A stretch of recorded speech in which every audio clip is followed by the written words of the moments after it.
there's dirt on my hands. Hello YouTube, Boss Rino. Welcome to my channel. So ito, may bagong upload ang The Darkest Secret. 7 paranormal videos that you have never seen before. Oh, talaga? Hindi ko nakita yan dati? Sa dami na napanood ko, siguro may nakita ako dito. Siguro Tingnan natin, baka nagsasabi ng totoo to. So ito, 7 paranormal. Maganda to, Darkest Secret. Favorite ko to. So ito, try natin ito bago pa try na iba. Today we present 7 paranormal videos that you have never seen before. Number 7. Number 7.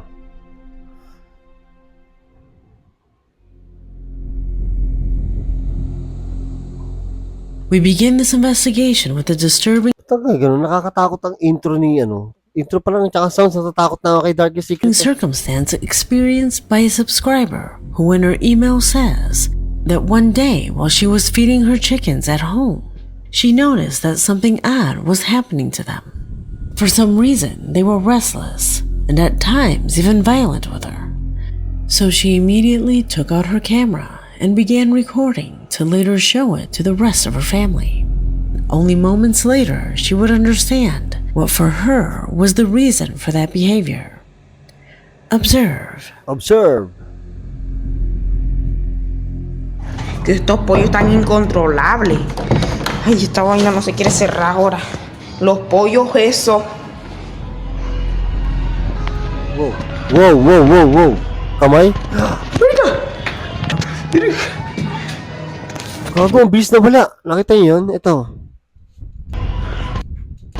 Wala, putya, panot yata to. Mira!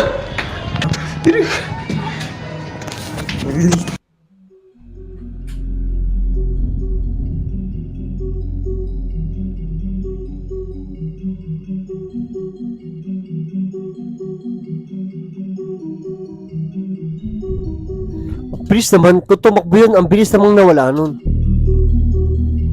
Yung mga ganito nakakatakot yung mga sa umaga. When turning around, she catches the presence of something that was looking at her from the stairs.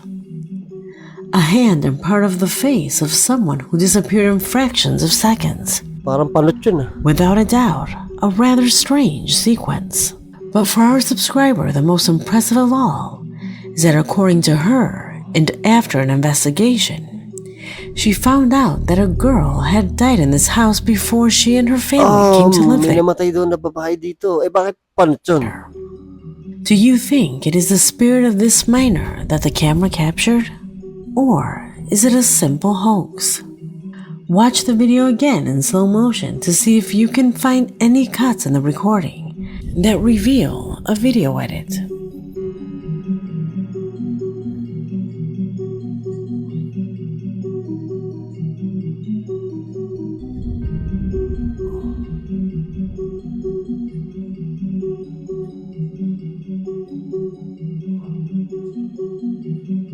Gagi, walang cut yung video. Kanina ko pa titigan Walang cut yung video.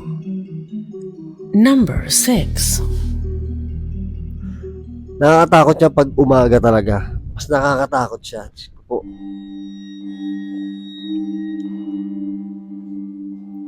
From the south of Chile, a faithful subscriber was in charge of sending me rare footage captured by a security camera installed in a vacant area where his brother works. It was the brother who told him that in this place, strange movements have been seen at night. Figures that fade away and disturbing shapes that are lost in the dark. All of this circulated among the workers as an open secret that no one had been able to verify. That is, until what you're about to see was captured. Ano yun? Parang Japanese woman?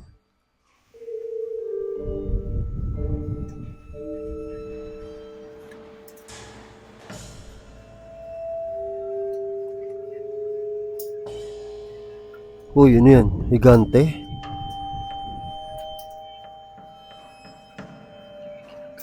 Osh.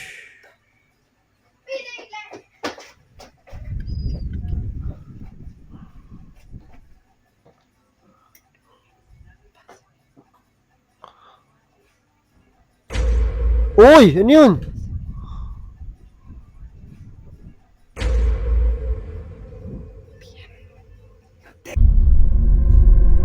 Ito? Ayun o, dalakbo. Ba't may higante ako sinasabi kanina?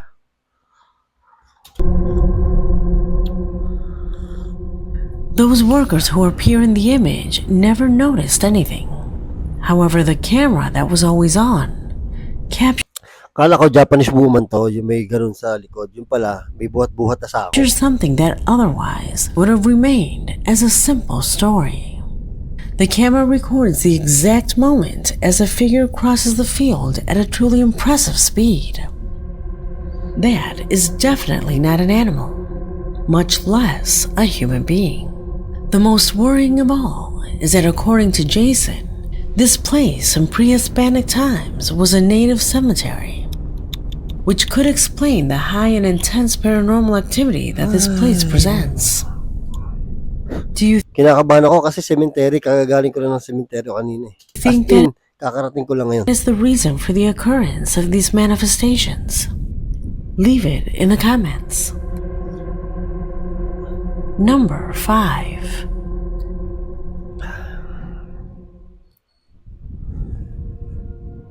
What you're about to see, I have analyzed dozens of times, and with my experience in these topics, I really believe that it was a real paranormal phenomenon. The recording, which obviously does not exist anywhere else on the internet, was provided to me directly by Mr. L, a subscriber who for personal reasons asked us to identify him in this way. However, the reason why he contacted me was due to a strange occurrence that together with his colleagues are experiencing in their workplace. A factory that is said to be under intense paranormal activity, and occasionally, these phenomena have been captured on camera. Ito mukhang Mr. nakakatakot to. L says that due to company policy, Ano pangalan niya, Mr. L? recordings cannot be extracted from the inside. Nonetheless, at the risk of losing his job, our subscriber extracted one of these videos to share with us. Look carefully and tell me what is odd that is occurring here.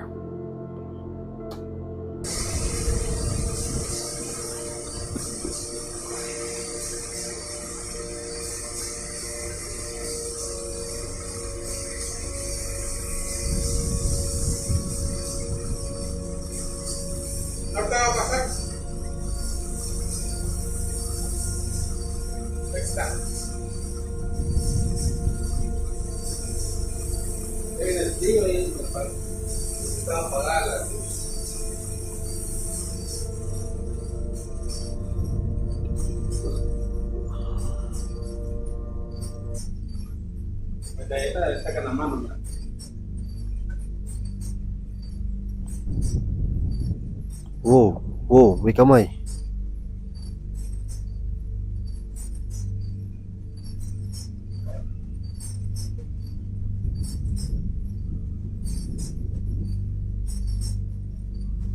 Ano yung kamay eh? Parang ang laki ng kamay.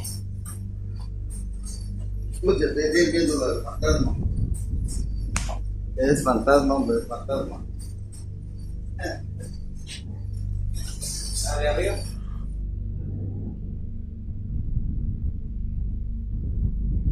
Did you notice it? Ang laki niyan. Ang laking tao niyan. That's an arm.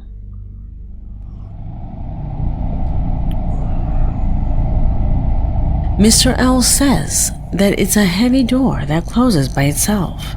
I know you know what I'm referring to. Try to remember how hard it is sometimes to open or keep them open. You can see how hard it is to open it when one of the men walks in. He needs to apply pressure with his hand so that the door doesn't slam against his back. How do you explain that arm? Notice how in addition, and as if nothing happened, Ay putya, galing sa loob yung kamay. he opens and walks through the doorway without apparently making any effort. The workers on that shift were asked by the security guard since, as you can see, one of them looked at the door as if he had noticed something. When questioned, both said they heard something similar to aggressive kicks against the door at that moment. One told the other that perhaps it was the ghost with whom everyone jokes about, but without taking it seriously. None of them could believe the images that you are now seeing. 2 days after this email, Mr. L sent me a second clip. Tutang ina si Mr. L, lagi may nakukuha ang clip ah. Oh, same door.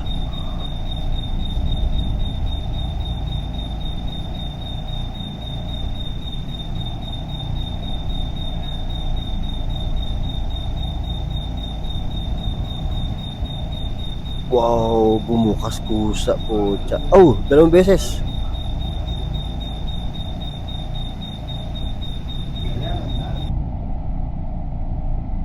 He assures me that the phenomena have not stopped and that he will continue to share the material with us as long as he can. What does your logical denial say about this video? Number 4. Ang nakakatakot yung lugar, oo. Nakakatakot yung lugar. Bukod doon sa nagpapakitang kamay, nakakatakot yung may mga ganung lugar nung mabigat sa pakiramdam. Bukod sa iniwanan kayo ng mga jowa nyo, isa to sa pinakamabigat na pakiramdam. The following corresponds to a disturbing image that, despite being shown live by a television channel, went completely unnoticed by the audience. You see, the image comes from the local news that while following the details of a fatal accident, an event was accidentally recorded that one of our subscribers considers completely paranormal. Observe.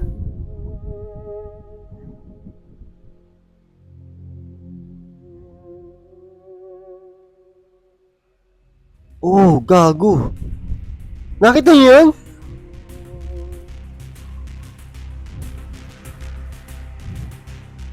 Ay, ano yung pinapakita niya dito? Ito yung nakikita ko yun, parang panot na muka. Diba? Ito yung mata, ito yung ilong, ito yung panot, tapos buhok. Ano ito pinapakita niya? Ah, kamay! She. O, kamay niya ng panot. Aba, hindi pala. Oh, she. Can you tell me what that was? Ito ano yun? At first glance, there seems to be some sort of huge tentacle with a strange end, perched on the wrecked minibus, and that moves extremely fast to disappear from the image. Gago, alien to mga tol.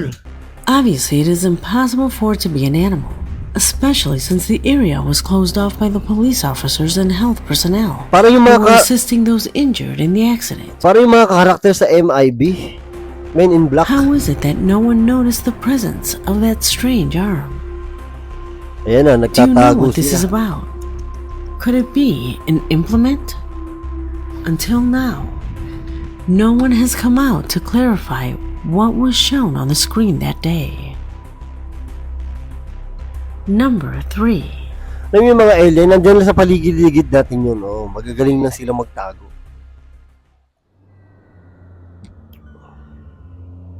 Uy, pagkain sarap. Bagay sa kape ko yan. Thread of Kings. That is the name that is given to a delicious Mexican pastry. This is a typical preparation that Mexicans enjoy making and trying during the first days of January. A pastry recipe that Alejandra Martinez, a regular subscriber to the channel, was determined to learn. She bought all of the ingredients and sat in front of her computer screen to follow a live, step-by-step broadcast from Facebook so that everything would turn out perfectly. She did not expect the broadcast to be abruptly interrupted when in front of her eyes, this happens. Wow, ano yun? Uy, bading siya, bading.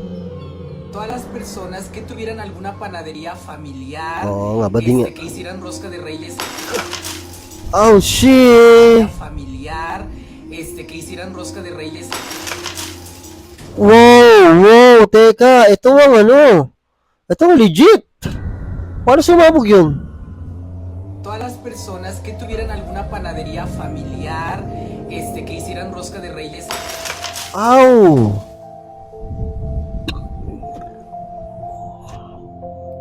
Walang ano eh, oh.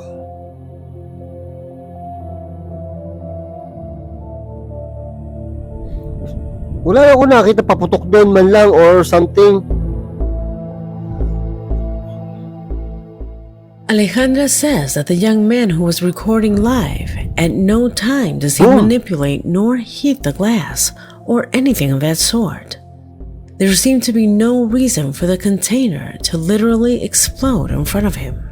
Also, the fact that it happened in the middle of a live broadcast minimizes any possibility of editing. So, how does this happen? How many times in your life has something made of glass just shattered? Let me know what you think. Grabe, live pa yan ha, live. Number 2. Bigla akong kinabahan ha. Number 2 na. In fairness, wala pa ako, ngayon ko pala sila lahat nakita. Ewan ko itong 2 tsaka 1 ha. Bigla ako kinabahan doon sa pumutok. The following is perhaps one of the most disturbing mamaya pumutok bigla yung tasa ko. cases that I have come across Takbuhan recently, to, takbuhan. and that surely it will give you much to think about. A young couple in Paraguay was devastated after the loss of their young son. The minor had been buried in a place near his home at their request so that they could constantly visit him. Everything proceeded completely normally. They held a wake for him, said their goodbyes, and then he was buried. No one ever imagined what was about to happen. A couple of days after the funeral, the minor's body inexplicably appeared lying on the bed in their bedroom, wearing clothes they had never seen and did not show any injuries caused by third parties. Whoa. A chilling scene that not only shocked them and the community, but also caused dismay at a national level, for which several media outlets covered this unusual situation.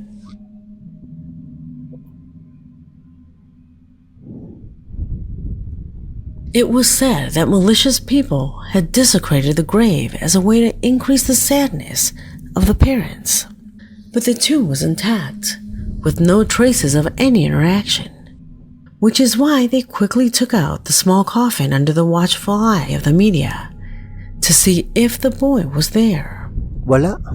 Everyone's surprise was immediate. As you can see, it was empty. Shit. So Nakakilabot naman to. someone or something had removed the child's body. Nakakilabot naman to. How did they do that without the tomb being intervened? Notice that they had to break the concrete.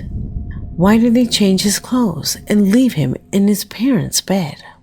Questions that, in addition to the fact itself, keep an entire nation extremely concerned as they cannot find any rational explanation. Grabe to. What do you think about this occurrence?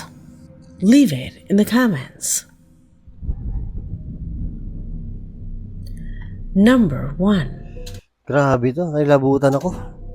Ayoko na gato eh. May namatayan. Para, yun ang sabi nung una eh, no? Namatay yung baby nila. We conclude this video with a disturbing urban exploration that a young man alone, only provided with his camera, and dared to do in an abandoned place where, according to the locals, a family had disappeared from one moment to another without leaving a trace. They say that the property lay abandoned for more than 20 years, and that at night, lights were observed through the window, and strange cries were heard coming from this place. Knowing this background, this young man entered the property with the intention of capturing any abnormality that occurred around him. He toured the surroundings without major inconveniences until he entered the house.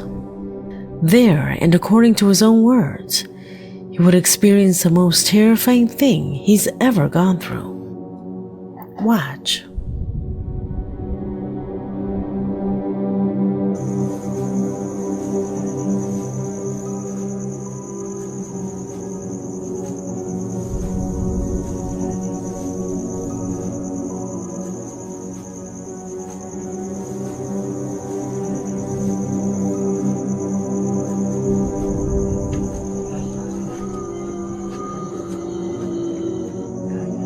Wow, manika.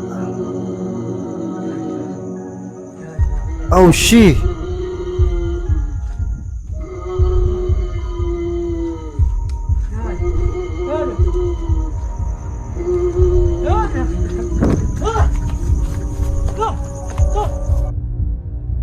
Katakot yun. Jin yan, Jin. He says that for sure, he does not know what his camera recorded.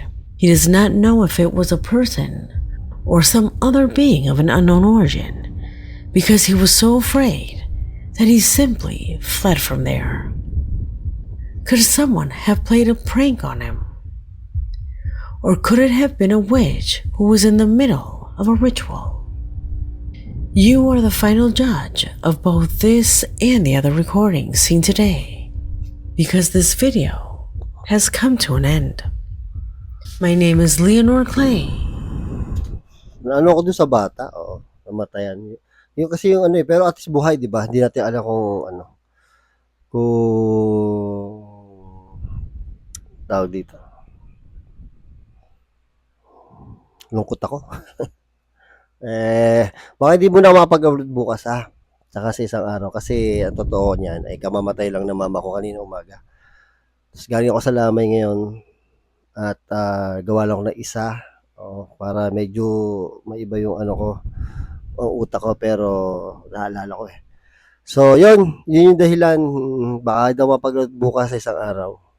Di ba? Para alam niyo lang kung bakit. Ayun, maraming salamat sa panonood at hanggang sa muli.